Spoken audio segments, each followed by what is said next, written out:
This has been truly extraordinary. It's midnight. We're on the banks of the Rio Grande, and across the river, we can hear the sounds of cartel members taunting us, yelling at us. What we're hearing over there, according to our Border Patrol experts, those are cartel members who are actually shouting. So they're getting ready to smuggle some more folks across. They are right there. And they can see the flashlights over there. But the voices we're hearing are likely cartel members here. They're getting paid thousands of dollars per person to bring across the Rio Grande. The crisis at the Texas-Mexico border is getting out of hand as cartel members and illegal immigrants keep pushing their way through the border, despite all the Texan authorities have done to keep them away. The situation recently took an unexpected turn when the Texan Governor, Greg Abbott, authorized the construction of a new military base at the border and deployed thousands of troops there as well. But what does this military presence mean for the illegal immigrants and cartel members at the border? The state of Texas shares a long and complex border with Mexico, making it a key state in the United States' fight against illegal immigration. Many migrants who want to enter the country choose Texas as their destination, creating a massive challenge for the state to protect its borders. The growing number of illegal border crossings in recent years has overwhelmed the law enforcement agencies in the state. It has also raised questions about the safety of the public and the security of the nation at large. Many of these migrants come to the United States for different reasons, such as looking for work, escaping violence, or reuniting with family. However, illegal immigration is a huge problem for not just Texas, but the United States. This is mainly because Mexican drug cartels have taken undue advantage of the chaotic situation to smuggle narcotics and weapons into the United States. They're letting fentanyl across the border, they're letting cocaine across the border. Did you let any fentanyl across?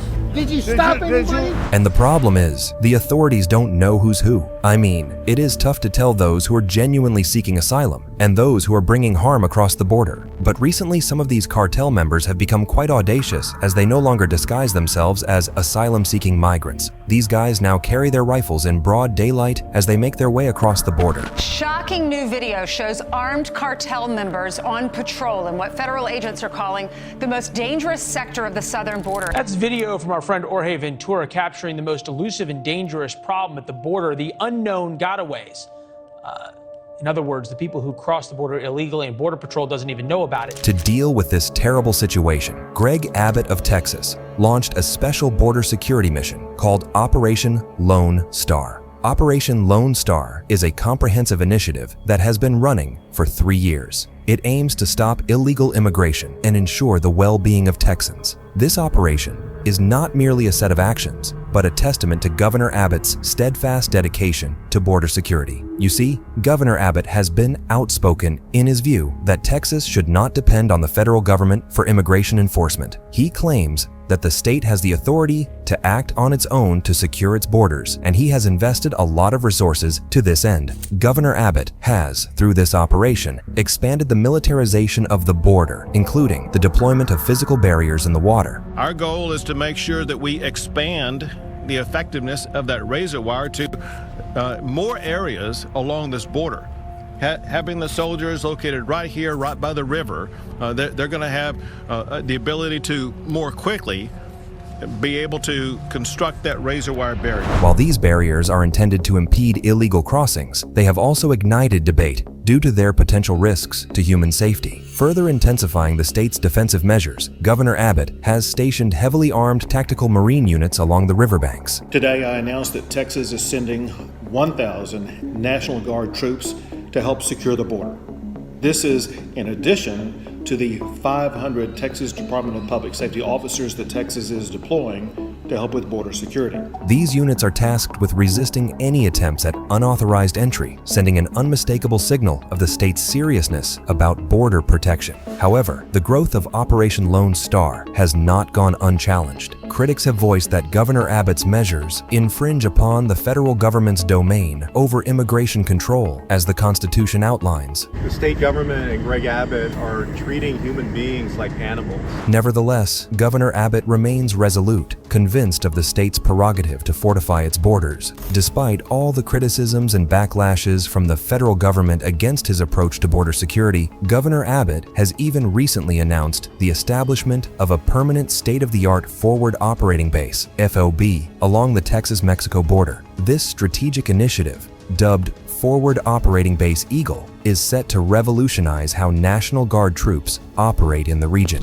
To expand our border security capabilities, we are building a new Texas Military Department base camp. The FOB, sprawling over 80 acres of strategic land, is designed to be a self-sufficient hub for the Texas National Guard. It will provide a permanent presence in the area, allowing for rapid response and sustained operations. The base will not just be a collection of barracks and command centers. It's a fully fledged mini-city tailored to the needs of the soldiers, with individual rooms for up to 1,800 troops and surge capacity for an additional 500. The base is a testament to Governor Abbott's most significant commitment to border security. This military concept involves a strategically positioned base that functions as a central hub for operations within a designated area. Forward operating bases are typically set up in hostile or isolated territories to offer logistical support, intelligence, and a staging ground for military forces. But for Governor Abbott, the vision for this base extends beyond mere logistics. The proposed forward operating base will primarily support National Guard troops engaged in border security tasks. It will act as a command center to orchestrate operations and supply the essential infrastructure and resources required for the troops to execute their duties effectively. If you ask me, I would say that Governor Abbott's initiative is an entirely new and different approach to border security. By having a fortified military presence at the location, it is believed that these migrants and cartel members would now think twice before they come near the border. Now, this is not to say that this is the first time the military and National Guard have been mobilized to provide support at the border. However, this is the first time a shift has been made towards a more enduring and assertive approach to border control. As you would have rightly guessed, the construction of this FOB will demand an extensive financial investment, with nearly $131 million allocated to complete the project. But despite this huge cost implication, Governor Abbott is resolute in his decision to allocate whatever resources necessary to fortify the Texas border, and, by extension, its sovereignty. However, this development has not been without controversy. The announcement has sent shockwaves through the community of Eagle Pass. Residents and state representatives alike were caught off guard by the sudden revelation of this massive project, which has sparked a debate over the balance of power between state and federal authorities.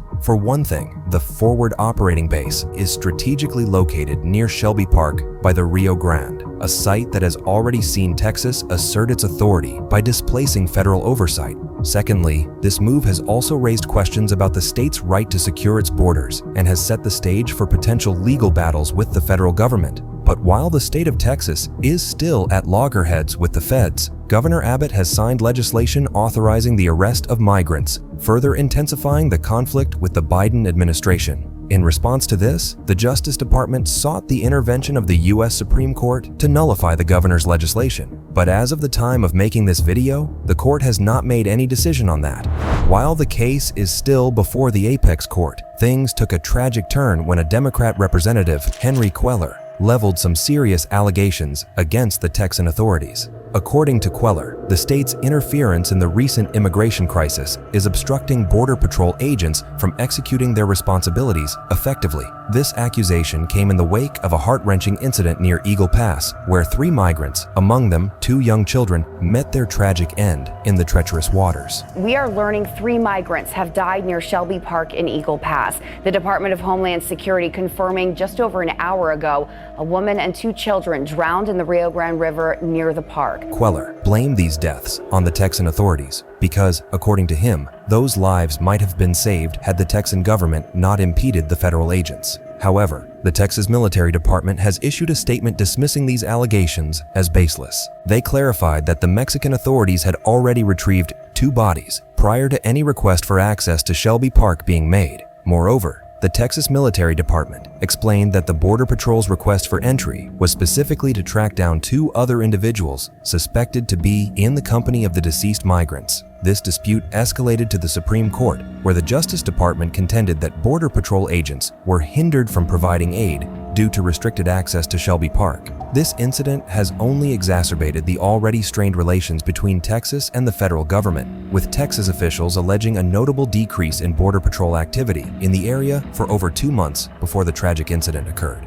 Meanwhile, Governor Abbott has enacted more bills that are igniting a firestorm of debate over state versus federal jurisdiction in immigration matters. The Border Patrol recently warned to take extreme caution when it learned that 10 IEDs were found just across the border. The FBI director warned that the border poses a threat to national security. Biden's deliberate inaction has left Texas to fend for itself. Senate Bill 3 allocates a substantial $4 billion for the continuation of barrier construction along the extensive 1,200-mile border. This allocation supplements the existing $1.5 billion in contracts initiated since September 2021, facilitating the erection of roughly 40 miles of steel bollard barriers across several counties. Yet, the quest for border fortification extends beyond Senate Bill 3. Governor Abbott has sanctioned up to $40 million for state troopers to oversee Colony Ridge, a residential development near Houston, which has been deemed a hub for undocumented immigrants by certain conservative outlets. This proactive law enforcement strategy is designed to mitigate the repercussions of illegal immigration felt by Texan communities. Senate Bill 4, on the other hand, represents Texas's audacious assertion of its jurisdiction over immigration enforcement, which was traditionally a federal domain. This new legislation criminalizes crossing the Texas-Mexico border outside designated ports of entry, categorizing it as a Class B misdemeanor. This offense is punishable by a maximum of 6 months incarceration. SB 4 further stipulates that illegal entry into Texas from Mexico is a misdemeanor, subject to up to 180 days in jail and a fine not exceeding $2,000. Repeat offenders face the prospect of escalated penalties, with a second-degree felony charge carrying a sentence ranging from 2 to 20 years in prison. As you would have rightly guessed, the enactment of SB 4 has sparked a maelstrom of criticism from various factions, including Democratic legislators, the Mexican government, and advocacy organizations like the American Civil Liberties Union, ACLU. These groups have voiced their concerns regarding the law's potential to infringe upon federal authority and due process rights within the immigration system. In response, the ACLU, representing civil rights entities, promptly initiated legal proceedings against SB 4, challenging its constitutionality in the U.S. District Court for the Western District of Texas. So our goal in filing quickly, by which I mean in the coming weeks,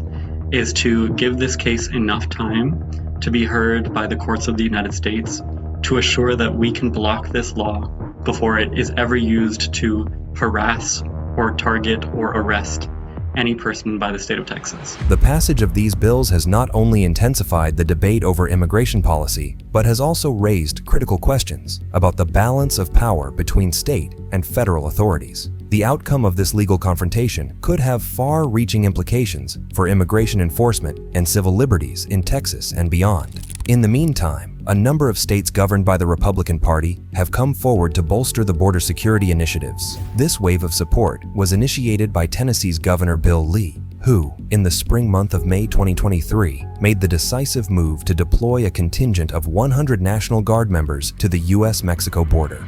Today, Governor Bill Lee authorized the deployment of Tennessee National Guard troops to the country's southern border.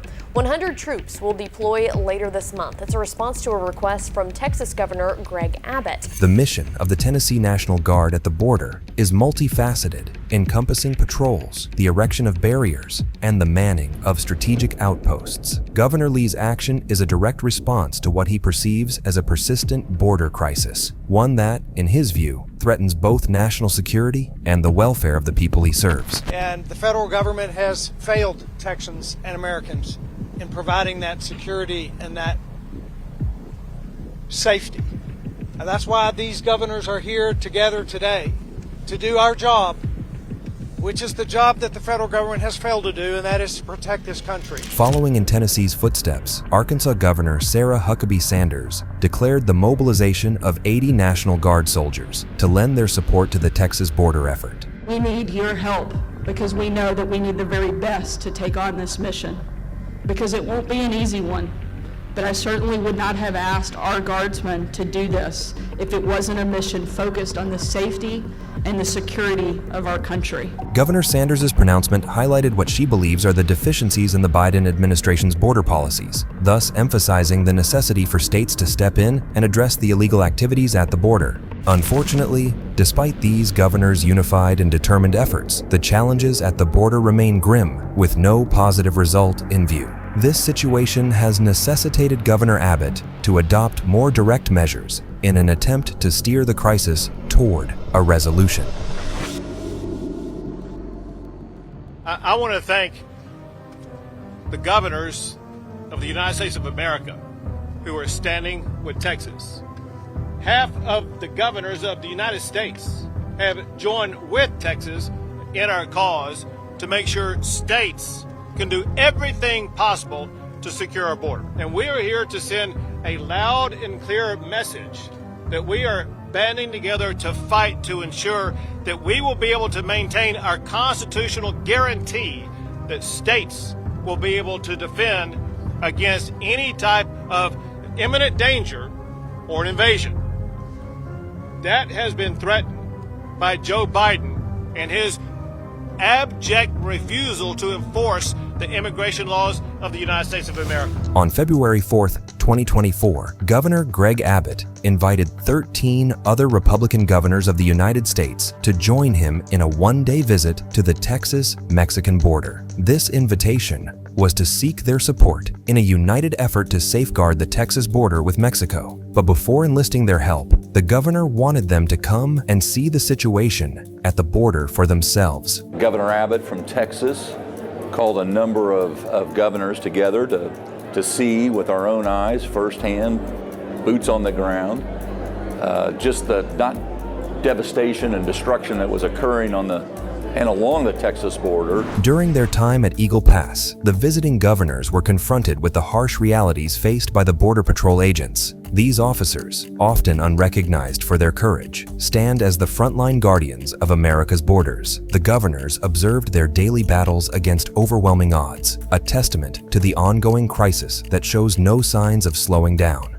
But despite their efforts, the relentless influx of migrants and the insidious activities of cartel members continue unabated. The governors pledged their unwavering support to the Texan authorities and assured the local community that they had not come for a picnic, but to help. Florida's Governor, Ron DeSantis, marked his proactive stance by deploying a formidable contingent of 1,000 National Guardsmen to the Texas border. 1 battalion of Florida National Guard, as well as our first ever deployment of the Florida State Guard.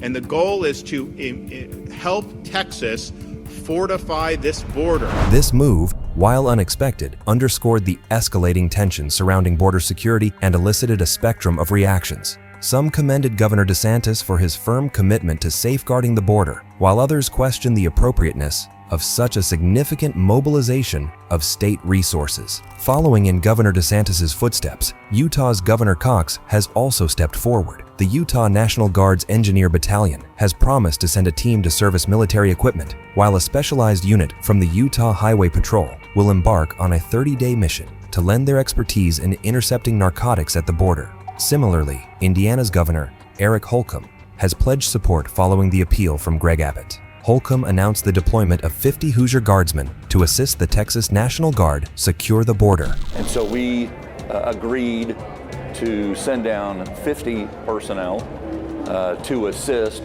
with static and roving maneuvers, and that will be the mission. These troops are set to mobilize immediately and are expected to arrive in Texas by mid-March with a deployment duration of 10 months. Louisiana's Governor, Jeff Landry, was not also left out, as he has recently announced that he'll be sending 150 National Guard members to help Texas secure the border. Because the federal government will not act, because the president will not do his job, because Congress refuses to put in place a solid immigration plan that protects this country. And so today we stand in uniform agreement in heeding Texas's call and Governor Abbott's call to send National Guardsmen down to the border. These concerted efforts by the Republican governors reflect a deep-seated commitment to addressing the border crisis and underscores the collective responsibility they feel in ensuring the safety and security of the American people. Their actions signal a pivotal moment in the ongoing debate over border security and the role of state and federal authorities in safeguarding the nation's frontiers. Do you think Governor Abbott's policies and approach are really going to help curb the surge of illegal immigrants at the US-Mexico border? Please feel free to share your stories and experiences with us in the comments below. And if you have enjoyed this video, please give it a thumbs up and don't forget to subscribe to our channel for more videos like this. Thank you for watching, guys. Until next time, please stay safe.